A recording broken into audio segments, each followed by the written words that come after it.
YS Rajasekhara Reddy గారితో మీకు గొడవ ఏంటి అసలు? 98లో ఆయనకు అవసరం పడినప్పుడు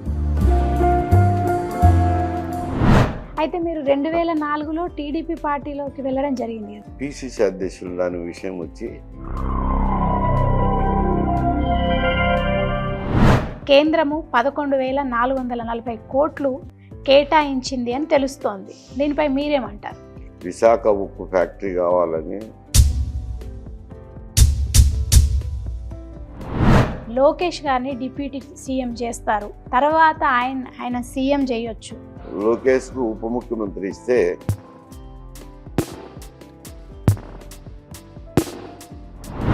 పవన్ కళ్యాణ్ గారి పరిస్థితి ఏంటి? ఆయన తీసుకునే స్టెప్ ఏంటి నెక్స్ట్?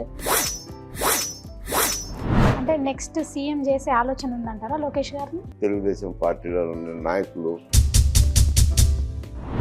నెక్స్ట్ బీజేపీ తరఫున సీఎంగా అవుతారా అనేది అంటున్నారు. దానిపై మీరేమంటారు? జనసేన పార్టీ సపరేట్ కాబట్టి ఇప్పుడు నాగబాబు గారికి క్యాబినెట్లో మంత్రి పదవి ఇస్తామంటున్నారు. అంటే ఏ శాఖలో ఇవ్వచ్చు అంటారు? అసలు ఇస్తారా లేదా? ఆయన చెప్పినారు కదా మొన్న రాజ్యసభకు పవన్ కళ్యాణ్ సిఫారసు చేసినప్పుడు. మీరు వైఎస్ఆర్సీపీలో ఉన్నప్పుడే అప్పుడే మన జగన్మోహన్ రెడ్డి గారు అరెస్ట్ జరిగింది. విచారణకు రమ్మన్నారు సిబిఐ. అంటే ఆ సమయంలో మీరు అక్కడే ఉన్నారు. అతను జైలు నుంచి బయటకు వచ్చినాక బెయిల్ మీద వచ్చినాక ఇప్పుడు జమిలీ విషయానికి వస్తే అది అవసరం అంటారా? అది ఎంతవరకు ఇంపాక్ట్ ఉండబోతుంది అంటారు? ఇప్పుడు అది 29 అది ఇప్పుడు బిల్లు పాస్ అయితే ఒకవేళ జూనియర్ ఎన్టీఆర్ గారు తెలుగుదేశం పార్టీలోకి వచ్చే అవకాశం ఉందా? ఒకవేళ వస్తే అంటే ఇప్పుడు జగన్ గారి భవిష్యత్తు ఎలా ఉండబోతుంది అంటారు? అందుకే నవరత్నాలు పెట్టినా కానీ అంటే అమిత్ షా గారు ఆంధ్రప్రదేశ్ పర్యటించడం జరిగింది. అక్కడ ఒక ప్రసంగంలో ఆయన వైఎస్ఆర్సీపీ పరిపాలనే కదా, వేరే ఏం లేదు కదా.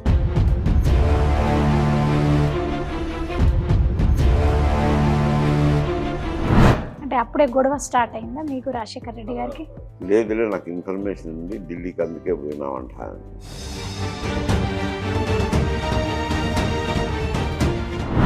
వైజాగ్ స్టీల్ ప్లాంట్ని ప్రైవేటీకరణ చేస్తాము అన్నారు అప్పట్లో.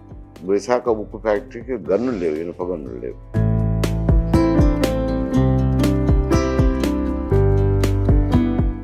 నమస్తే, వెల్కమ్ టు అవర్ ఛానల్. నేను శిశిర. ఇప్పుడు మనతో పాటు మాజీ మంత్రివర్యులు మైసూరారెడ్డి గారు ఉన్నారు. ఆయన గురించి, ఆయన పొలిటికల్ జర్నీ గురించి మనం ఆయన అడిగి తెలుసుకుందాం. నమస్తే అండి. ఇప్పుడు రాజకీయాలకి మీరు అప్పుడు రాజకీయాలకి తేడా ఏంటి అంటారు? అప్పుడు డబ్బుల ప్రసక్తి ప్రస్తావనలు ఉండేటి కాదు. కేవలము మా పనితనాన్ని బట్టి, ప్రజలకు పలికేదాన్ని బట్టి ఎన్నికలు జరుగుతున్నాయి, ఫలితాలు కూడా దాన్ని బట్టే వస్తుండే. కాకపోతే కొంచెం పార్టీల వేవులు కూడా ఉంటాయి కదా, అవి కూడా పనిచేస్తాయి. ఇప్పుడు ఏమైంది అని అంటే పార్టీలు కూడా ఎవరు డబ్బు ఉండదో వారికే ఇస్తున్నారు. ఇప్పుడు మొన్న అయితే ఆంధ్రప్రదేశ్లో 2,000 రూపాయలు పంచినారు 80% నియోజకవర్గాల్లో. 2 అభ్యర్థులు పంచినారు, కూటమి అభ్యర్థులు పంచినారు, వైఎస్ఆర్సీపీ ఓట్ల కోసం పంచినారా? ఓట్లకే, ఓటుకు 2,000 చొప్పున పంచినారు. పంచినప్పుడు దాదాపు 50 కోట్లు 60 కోట్లు అవుతుంది. పార్టీలు అంత ఇవ్వలేవు కదా, 5-10 కోట్లు ఇస్తారు. మిగతా అభ్యర్థి పెట్టుకోవాల్సిందే కదా. డబ్బులేమో ఇద్దరి దగ్గర తీసుకున్నారు, వాళ్ళ ఇష్ట ప్రకారం ఓట్లు వేసినారండి. అందువల్ల ఇప్పుడు డబ్బులు రాజకీయం వచ్చినాక ఇవన్నీ మనకు అది ఏదైనా చేసి మళ్ళా సంపాదించాల్సింది వస్తుంది. సంపాదించినామంటే అప్పుకి మూట కట్టుకోవడం ఎందుకని ఇప్పుడు ఖాళీగా ఉన్నాం. అంటే అప్పట్లో అలా ఉండేది కాదంట. అలా ఉండేది కాదు, అలా ఉండేది కాదు. మీరు 2-3 లక్షలు ఖర్చు అయ్యేది. అది రైతు కుటుంబాల నుంచి వచ్చినాం కాబట్టి బరాయించుకునే శక్తి ఉండేది, దాని గురించి పట్టించుకునే వాళ్ళు ఉన్నారు. అంటే మీరు ఎన్టీఆర్ గారితో వైఎస్ రాజశేఖర్ గారితో కలిసి పనిచేశారు, దగ్గర నుంచి చూశారు వాళ్ళని. అంటే వాళ్ళిద్దరికి మధ్య తేడా ఏంటి అంటారు? వైఎస్ఆర్ ఎన్టీ రామారావు పోయిన తర్వాత వైఎస్ఆర్ పనితనం ఏముంటుంది, ఆయన తెలుగుదేశం పార్టీ అభిప్రాయాలు, ఈయన కాంగ్రెస్ అభిప్రాయాలు కదా. కాంగ్రెస్ చీఫ్ మినిస్టర్గా ఉన్నాడు ఈయన. అంటే ఇప్పుడు సిపిఐ పార్టీలు రానున్న రోజుల్లో కనుమరుగైపోతాయి అంటున్నారు. దానిపైన మీరేమంటారు?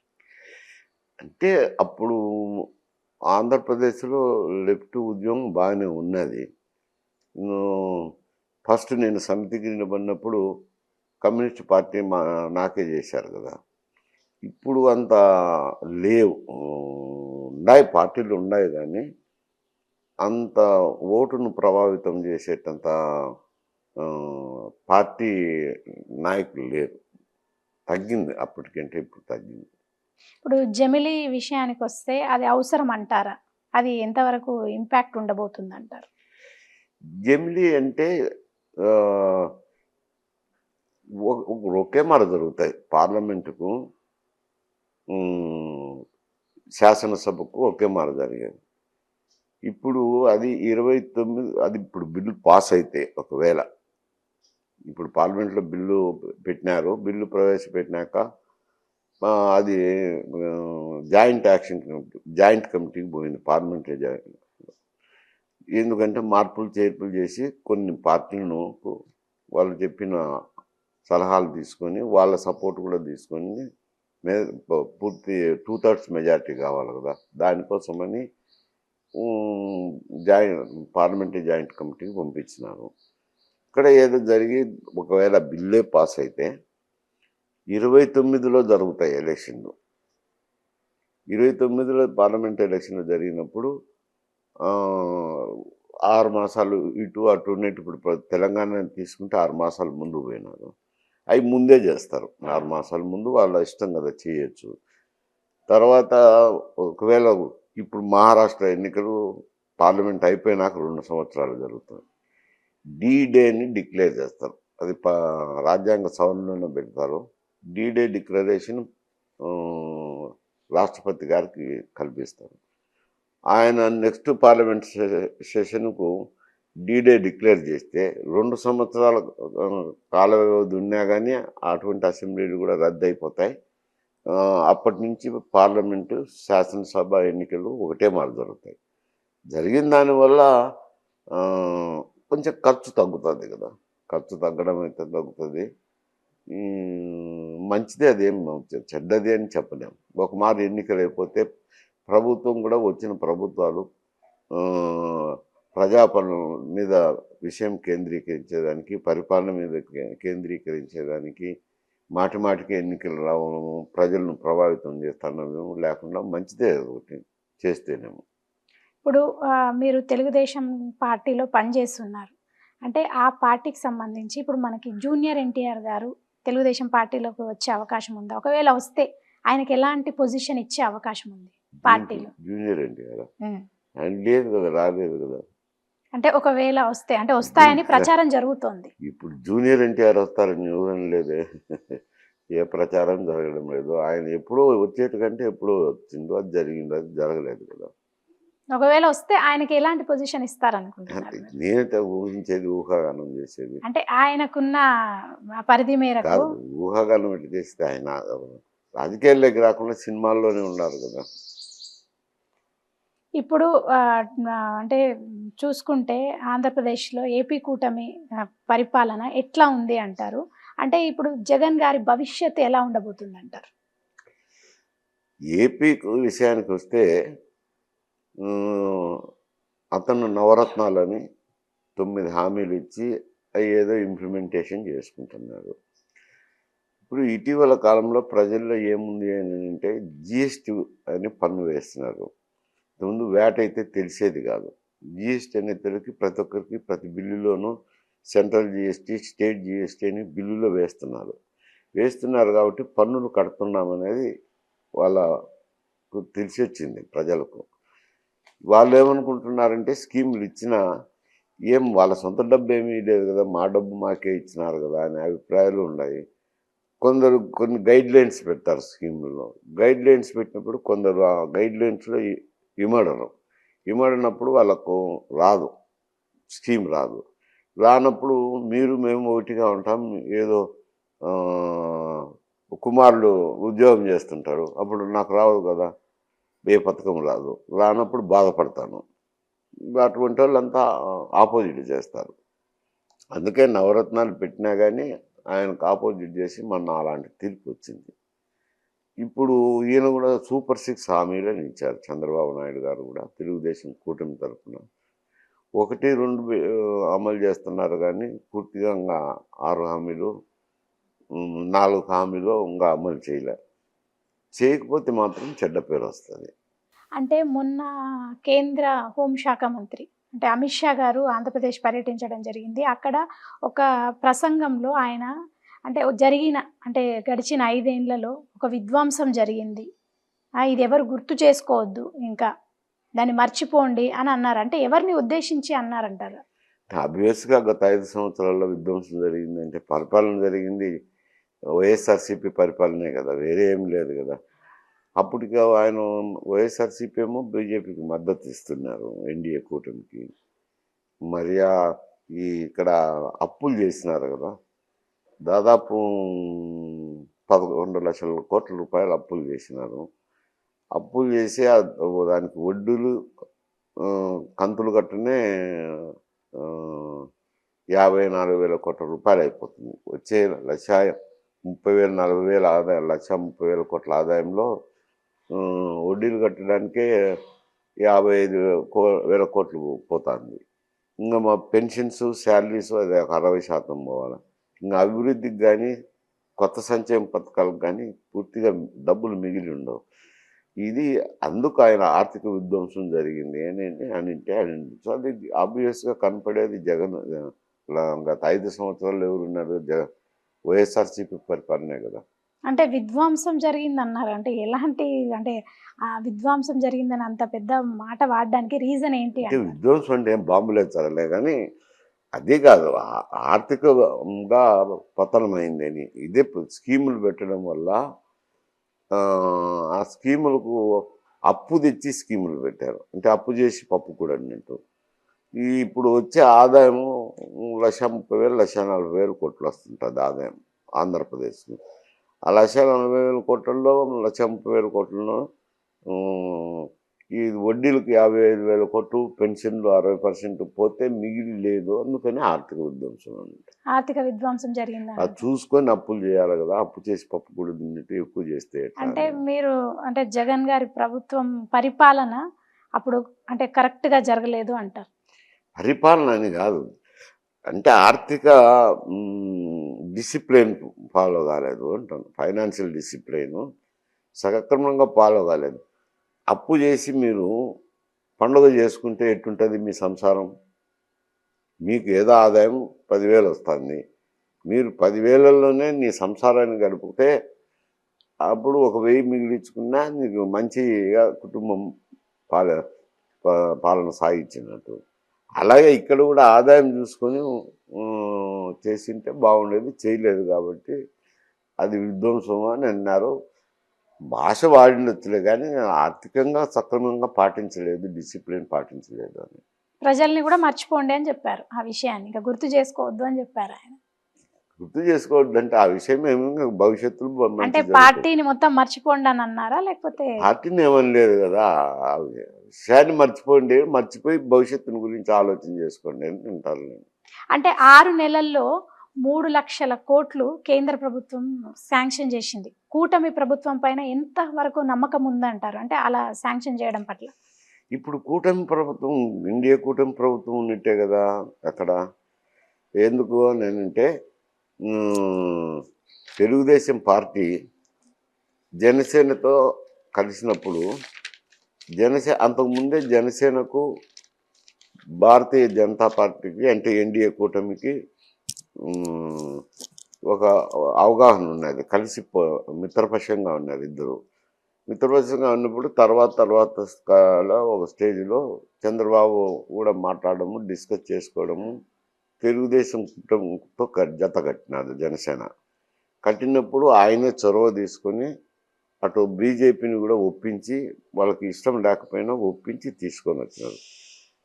తీసుకొని వచ్చినాక ఇప్పుడు ఇక్కడున్న ప్రభుత్వాన్ని ఎన్డీఏ కూటమి కింద ప్రభుత్వంగానే ట్రీట్ చేయాలి కదా. ఎన్డీఏ కూటమి ప్రభుత్వంగా ఉన్నప్పుడు కొంచెం ఆర్థిక వనరులు ఇస్తారులేండి.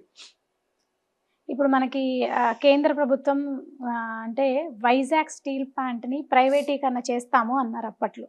అయితే ఇప్పుడు మొన్న రామ్మోహన్ నాయుడు గారు ప్రెస్ మీట్లో మాట్లాడడం జరిగింది. అంటే మేము కాపాడుకున్నాము, చంద్రబాబు నాయుడు గారే కారణం. కేంద్రము 11,440 కోట్లు కేటాయించింది అని తెలుస్తోంది. దీనిపై మీరేమంటారు? మంచిదే కదా. ఇప్పుడు విశాఖ ఉక్కు ఫ్యాక్టరీ కావాలని, విశాఖ ఉక్కు ఆంధ్రులకు అని ఉమ్మడి రాష్ట్రం ఉన్నప్పుడు నేను అప్పుడు పీయూసీలో స్టూడెంట్ను. ఆ ఉద్యమంలో కూడా పాల్గొనడం జరిగింది. ఇప్పుడు ఆ విశాఖ ఉక్కు తర్వాత స్టార్ట్ చేసినారు. కాకపోతే అక్కడ ఉండే సమస్య ఏమిట్రా అంటే విశాఖ ఉక్కు ఫ్యాక్టరీకి గన్నులు లేవు, ఇనుప గన్నులు లేవు. వాళ్ళు ఓపెన్ మార్కెట్లో ఇనుప ఖనిజాన్ని కొనాల్సింది వస్తుంది. కొనడం వల్ల నష్టాలు జరుగుతున్నాయి. ఇప్పటికైనా కేంద్ర ప్రభుత్వం 11,000 కోట్లతో దాన్ని పునరుద్ధరించిన ఈ గన్నులు ఎక్కడో చోట కేటాయించితే మంచిది. అప్పుడు ఆ స్టీల్ ప్లాంట్ బతకగలదు, మనగలదు. ఆ గన్నులు కేటాయించాలి ఎక్కడో చోట. ఇప్పుడు ప్రస్తుతం ఏపీలో జరుగుతున్న చర్చ ఏంటంటే, అంటే మన టీడీపీ అభిమానుల్లో కానీ, అంటే టీడీపీ నేతల్లో కానీ చెప్పే విషయం ఏంటంటే, మన లోకేష్ గారిని డిప్యూటీ సీఎం చేస్తారు, తర్వాత ఆయన సీఎం చేయొచ్చు. మరి పవన్ కళ్యాణ్ గారి పరిస్థితి ఏంటి? ఆయన తీసుకునే స్టెప్ ఏంటి నెక్స్ట్? ఆయన బీజేపీలో చేరతారా? నెక్స్ట్ బీజేపీ తరఫున సీఎంగా అవుతారా అనేది అంటున్నారు. దానిపై మీరేమంటారు? అదేదో మీ ఊహాగానము. ఇప్పుడు డిప్యూటీ చీఫ్ మినిస్టర్ అనేది రాజ్యాంగబద్ధమైన పోస్ట్ కాదు. ఆయన ఒక క్యాబినెట్ మంత్రియే. ఆయనకు డిప్యూటీ చీఫ్ మినిస్టర్ అయినా ఇతర శాఖల్లో జోక్యం చేసుకునేదానికి లేదు. ఆయన శాఖను చూసుకోవచ్చు. ముఖ్యమంత్రి గారు గౌరవప్రదంగా ఉప ముఖ్యమంత్రి అని ఒక ఆనర్ ఇచ్చినట్టు. ఇప్పుడు జగన్మోహన్ రెడ్డి గారు ఉన్నప్పుడు కులాలను ఆధారం చేసుకుని 5 మంది డిప్యూటీ చీఫ్ మినిస్టర్లు. 5 మంది డిప్యూటీ చీఫ్ మినిస్టర్లు ఇతర భాగాల్లో ఇన్వాల్వ్ అయ్యేదానికి లేదు కదా. వాళ్ళ శాఖలను మాత్రమే వాళ్ళు నిర్వహించాల్సింది ఉంటుంది. ఇప్పుడైనా పవన్ కళ్యాణ్ గారు డిప్యూటీ చీఫ్ మినిస్టర్ అయినా ఆ శాఖను మాత్రమే చూస్తున్నారు కానీ ఇతర శాఖలు చూడడం లేదు. ఇది ఎందుకు అని అంటే, కాకపోతే వాళ్ళిద్దరి మధ్య బాగానే అండర్స్టాండింగ్ ఉంది. ఎందుకు అంటే తెలుగుదేశం కూటమి ఏర్పడేదానికి, బీజేపీని తీసుకొచ్చేదానికి ఇవన్నిటికీ ఆయన కారణభూతుడైనారు. కూటమిలో తెలుగుదేశం పార్టీకి దగ్గరైన తర్వాత కాపు సామాజిక వర్గం అయితేనేమి, అట్లా రాయలసీమలో బలజ సామాజిక వర్గం అయితేనేమి, ఇవన్నీ తెలుగుదేశం పార్టీకి సపోర్ట్గా నిలబడినాయి కదా. నిలబడడం వల్ల అంత భారీ మెజారిటీ రావడము, దాంతో ఆయన గౌరవంగా చూసుకుంటున్నాడు చంద్రబాబు నాయుడు కూడా. అంటే బీజేపీకి కూడా వాళ్ళకు సీట్లు అవసరం పడినాయి. ఆ సీట్లు కూటమిలో ఉండబట్టి ఆ సీట్లన్నీ 20 సీట్లు వాళ్ళకు గంపగుత్తగా వచ్చినట్టు వచ్చేసినాయి వాళ్ళ కావాల్సిన మెజారిటీకి. అందువల్ల అటు బీజేపీ నాయకులకు, ఎన్డీఏ కూటమి నాయకులకు పవన్ కళ్యాణ్ మీద మంచి అభిప్రాయమే ఉంది. ఇటు చంద్రబాబు నాయుడు కూడా మంచి అభిప్రాయమే ఉంది. మంచి అభిప్రాయం ఉంది కాబట్టి ఆయనేమో ఆయన శాఖ నిర్వర్తిస్తున్నా, కొన్ని జనసేన పార్టీ సపరేట్ కాబట్టి ఆ పార్టీ తరఫున కొన్ని నిర్ణయాలు చెప్తా ఉండొచ్చు. ఏదైనా మాటలు మాట్లాడడం, స్టేట్మెంట్ అంటే ఇప్పుడు సడన్ గా ఈ విషయం ఇక్కడ లోకేష్ గారికి వచ్చేటడికి ఆయన తండ్రి గారు ముఖ్యమంత్రిగా ఉన్నారు. ఇప్పుడు లోకేష్కు ఉప ముఖ్యమంత్రి ఇస్తే ముఖ్యమంత్రి ఉప ముఖ్యమంత్రి ఒకే ఇంటిలోనా అనేది ఒక ప్రజల్లో చెడ్డ పేరు వచ్చే ఆస్కారం ఉంది. ఆయన 1-2 మార్లు ఆలోచన చేయాలి ఆయన చేసేదానికి. చేయకూడదు అనేది ఏం లేదు. 2-3 జగన్మోహన్ రెడ్డి దగ్గర 5 మంది డిప్యూటీ చీఫ్ మినిస్టర్ ఉన్నప్పుడు ఇంకొక ఆయన చేసిన దానివల్ల ఆయన పదవి తగ్గిపోదు, ఈయనకు పదవి పెరగదు. ఇద్దరు ఉండొచ్చు అంటారా డిప్యూటీ సీఎం? ఏం తప్పే ఉంది. ఇంతకుముందు 5 మంది ఉన్నారు కదా. వైఎస్ జగన్మోహన్ రెడ్డి పాలించేటప్పుడు 5 మంది ఉన్నారు. ఇప్పుడు ఏమి ఇద్దరు ఉంటే ఏం తప్పే ఉంది. ఆయనదేం పవన్ కళ్యాణ్ హోదా ఏమి తగ్గిపోదు, ఈయనకు పెరిగేదేమి లేదు. అంటే నిజంగానే జరుగుతున్నాయంటారా చర్చలు? నాకు తెలియదు, వాళ్ళు జరుగుతున్నది అంతర్గత వ్యవహారాలు. పెంచినా జరగబోయేది ఏమి లేదు అనేది నేను విశ్లేషణ చేస్తున్నాను. క్యాబినెట్ మినిస్టర్ హోదాలో పనిచేయవలసిందే. కాకపోతే ఇటీవల కాలంలో ఈయన ముఖ్యమంత్రి గారి కుమారుడు కాబట్టి కొందరు మంత్రులు ఆయనతో చర్చించడము, పార్టీ విషయాలు ఆయన చూసుకోవడము ఇండిపెండెంట్గా ఇవన్నీ జరుగుతుంది కాబట్టి తెలుగుదేశం పార్టీలో ఆయన ఇంపార్టెన్స్ ఆయన అంటే నెక్స్ట్ సీఎం చేసే ఆలోచన ఉందంటారా లోకేష్ గారిని? అదే చెప్తారండి. ఇప్పుడు చంద్రబాబు నాయుడు చీఫ్ మినిస్టర్గా ఉన్నారు కదా. అదే నెక్స్ట్ ఆయన్ని చేసే అవకాశం కాదు ఉందా లోకేష్ గారు? ఆయన చేసి అంటే నెక్స్ట్ ఎలక్షన్లో కదా ఉండేది, ఆయన తర్వాత కదా రాబోయేది. ఆయన ఏదన్నా ఉంటే కదా, నేనే ఆ పార్టీలో లేను కదా, నేను వారి ఊహాగానాలు ఊహించి చెప్పడానికి. అంటే ఇప్పుడు ఈ చర్చ బయటకు రావడానికి రీజన్ ఏంటంటారు సడన్ గా? అంటే డిప్యూటీ సీఎం గా లోకేష్ గారిని ప్రకటిస్తామని. కాదు, ఇవన్నీ పత్రికల్లో వచ్చే వార్తలు. పత్రికల్లో వచ్చే వార్తలకు దానికి ఏం చెప్తాము. కొందరు కోరొచ్చులేండి, ఎందుకంటే తెలుగుదేశం పార్టీలో ఉన్న నాయకులు ఆయనతో చర్చించుతుంటారు కాబట్టి, చర్చించినప్పుడు నువ్వు ఉంటే బాగుంటుంది కదా డిప్యూటీ చీఫ్ మినిస్టర్ కానీ చెప్పొచ్చులేండి దానికి. అంతేగాని ఆయన ఏమనుకుంటాను రేటు తెలుస్తుంది నాకు. ఆయనతో నేను మాట్లాడుతుంటేనో ఇంకోటి చేస్తుంటేనో నాకు తెలుస్తుంది, లేకపోతే నేను వాళ్ళ అంతర్గత వ్యవహారాలు తెలుపుతాను. ఇప్పుడు నాగబాబు గారికి క్యాబినెట్ లో మంత్రి పదవి ఇస్తామంటున్నారు. అంటే ఏ శాఖలో ఇవ్వచ్చు అంటారు? అసలు ఇస్తారా లేదా? ఆయనకు చెప్పినారు కదా, మన రాజ్యసభకు పవన్ కళ్యాణ్ సిఫారసు చేసినప్పుడు లేదులే ఆయనకు క్యాబినెట్లో తీసుకుందాంలే చెప్పినారని వార్తలు కూడా వచ్చినాయి. ఆయన మరి ఎక్కడో చోట నిలబడాల్సింది ఉంటుంది. కౌన్సిల్లో ఉన్న ఎలక్షన్లు వచ్చినప్పుడు కౌన్సిల్ ఎలక్షన్లలో ఎమ్మెల్సీగా తీసుకుని అప్పుడు ఏమన్నా తీసుకుంటారు మంత్రి. ఓకే ఓకే అండి, thank you so much. Thank you.